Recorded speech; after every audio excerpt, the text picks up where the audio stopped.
할렐루야, 수요 예배에 나오신 모든 분들을 주님의 이름으로 축복합니다. 하나님의 말씀 시편 119편 105절에서 120절 같이 보겠습니다. 주의 말씀은 내 발의 등이요 내 길의 빛이니이다. 주의 의로운 규례들을 지키기로 맹세하고 굳게 정하였나이다. 나의 고난이 매우 심하오니 여호와여 주의 말씀대로 나를 살아나게 하소서. 여호와여 구하오니 내 입이 드리는 자원 제물을 받으시고 주의 공의를 내게 가르치소서. 나의 생명이 항상 위기에 있사오나 나는 주의 법을 잊지 아니하나이다. 악인들이 나를 해하려고 올무를 놓았사오나 나는 주의 법도들에서 떠나지 아니하였나이다. 주의 증거들로 내가 영원히 나의 기업을 삼았사오니 이는 내 마음의 즐거움이 됨이니이다. 내가 주의 율례들을 영원히 행하려고 내 마음을 기울였나이다. 내가 두 마음 품는 자들을 미워하고 주의 법을 사랑하나이다. 주는 나의 은신처요 방패시라. 내가 주의 말씀을 바라나이다. 너희 행악자들이여 나를 떠날지어다. 나는 내 하나님의 계명들을 지키리로다. 주의 말씀대로 나를 붙들어 살게 하시고 내 소망이 부끄럽지 않게 하소서. 나를 붙드소서. 그리하시면 내가 구원을 얻고 주의 율례들에 항상 주의하리이다. 주의 율례들에서 떠나는 자는 주께서 다 멸시하셨으니 그들의 속임수는 허무함이니이다. 주께서 세상의 모든 악인들을 찌꺼기같이 버리시니 그러므로 내가 주의 증거들을 사랑하나이다. 내 육체가 주를 두려워함으로 떨며 내가 또 주의 심판을 두려워하나이다. 한국의 저명한 정신과 의사이고 영향력 있는 베스트셀러 작가인 문요한 교수가 쓴 스스로 살아가는 힘이라는 책이 있습니다.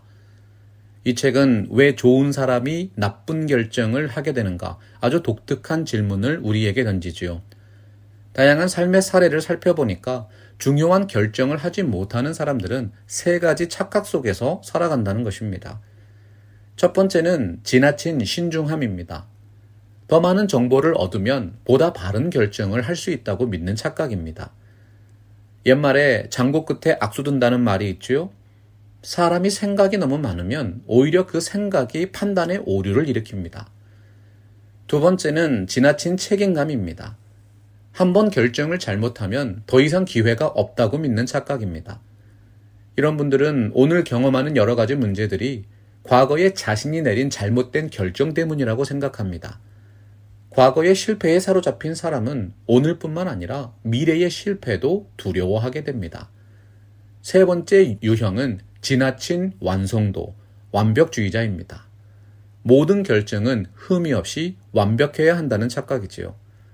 세상은 생각보다 합리적이지 않습니다. 논리적인 사고방식이나 원인과 결과의 법칙이 통하지 않는 경우도 많습니다. 오늘 말씀 시편 119편 109절 보면 나의 생명이 항상 위기에 있사오나 나는 주의 법을 잊지 아니한다고 고백했습니다. 시인은 상당한 고난 가운데 있었습니다. 고난 중에 있는 영혼은 합리적인 의사결정이나 논리적인 설명이 통하지 않습니다. 왜냐하면 그의 마음이 연기 속의 가죽부대처럼 깨어지고 찢어져 있기 때문입니다. 하지만 신앙이 있는 사람들은 위기와 고난 중에서도 판단과 생각을 바로잡아주는 든든한 버팀목이 있습니다. 여호와여 주의 말씀대로 나를 살아나게 하소서. 시인은 그것이 바로 하나님의 말씀 성경이라고 고백하는 것입니다. 현대인들이 범하고 있는 다양한 판단의 오류를 생각해 보십시오. 그 모든 착각들은 우리 인간이 하나님 앞에서 흠이 있는 존재임을 인정하지 않기 때문에 생기는 것입니다. 하나님이 왜 우리에게 하루의 삶을 허락하셨을까요? 시편 119편은 우리에게 허락하신 이 하루가 새로운 삶에 대한 기회를 주시는 하나님의 은혜와 사랑이라고 선포하는 것이지요. 오늘 말씀 105절 보면 주의 말씀은 내 발의 등이요 내 길의 빛이라고 고백합니다. 제가 어린 시절에 한국교회는 아주 이른 시간에 새벽기도회를 열었습니다. 몇 시인지는 잘 모르겠습니다. 제가 국민학교도 들어가기 전인 어린 나이에 어머니가 저를 흔들어서 깨웠습니다. 그때 어머니의 손을 붙잡고 깜깜한 새벽길을 걸어서 교회당에 갔던 기억이 있습니다. 당시 교회당이 동네의 언덕 위에 있었습니다. 교회 지붕에 달린 십자가 불빛이 있으니까 예배당의 위치는 분명히 알고 있습니다. 그런데 바로 그곳까지 나아가는 데는 나의 발을 비추어주는 손전등이 필요했습니다. 빛이라는 목표가 아무리 분명해도 순간순간의 걸음을 인도하는 등불이 없으면 상당한 어려움을 겪게 되는 것이지요. 주의 말씀은 오늘의 삶을 세밀하게 인도해 주시는 내 발의 등입니다. 그리고 그 말씀이 우리 인생의 목적을 제시해 주는 내 길의 빛이 되는 것입니다. 오늘도 새벽을 깨우고 새 날을 시작하시는 모든 분들의 삶에 빛이 되고 등이 되는 하나님의 말씀이 가득하게 되시기를 간절히 바랍니다. 그 소원함을 품고 오늘 말씀의 시인이 고백합니다. 주의 증거들로 내가 영원히 나의 기업을 삼았사오니 이는 내 마음의 즐거움이 됨이니이다. 주의 말씀이 진리의 체계라면 주의 증거는 내가 삶으로 체험한 말씀입니다. 그 말씀을 믿음으로 실천해 보았더니 과연 하나님께서 증거해 주신 대로 그대로 내 삶에 이루어졌다는 뜻이죠. 언어의 능력은 세 가지로 나타납니다. 전달하는 내용의 정확성과 전파하는 분의 진정성과 전파된 말의 영향력입니다. 가장 정확하고 진정성 있고 영향력 있는 언어는 말과 마음과 몸이 하나로 역사하는 것입니다. 여러분, 우리가 왜 성경을 하나님의 말씀으로 확신합니까? 하나님께서 그분의 아들 예수 그리스도의 말과 마음과 몸을 하나로 만드시는 놀라운 사건을 이루셨지요? 말씀이 육신이 되어 우리 가운데 거하심에 우리가 그의 영광을 보니 아버지의 독생자의 영광이요 은혜와 진리가 충만하더라. 하나님의 말씀이 그분의 마음이며 하나님의 생각이 하나님의 역사가 됩니다. 시인은 당시 혼란스러운 상황에 있었습니다. 오늘 말씀 110절 보니까 악인들이 나를 해하려고 올무를 놓았사오나 나는 주의 법도들에서 떠나지 아니하였다고 말씀합니다. 노련한 사냥꾼은 먹잇감을 잡기 위해서 교묘하게 덫을 놓고 올무를 칩니다. 우리 삶에 혼란과 혼돈이 있는 것은 그 유혹의 덫과 세상의 올무가 언제 어디에서 나타날지 알 수 없다는 데 있습니다. 그런데 시인이 고백하는 것이죠. 나는 주님의 법도들에서 떠나지 아니하였습니다.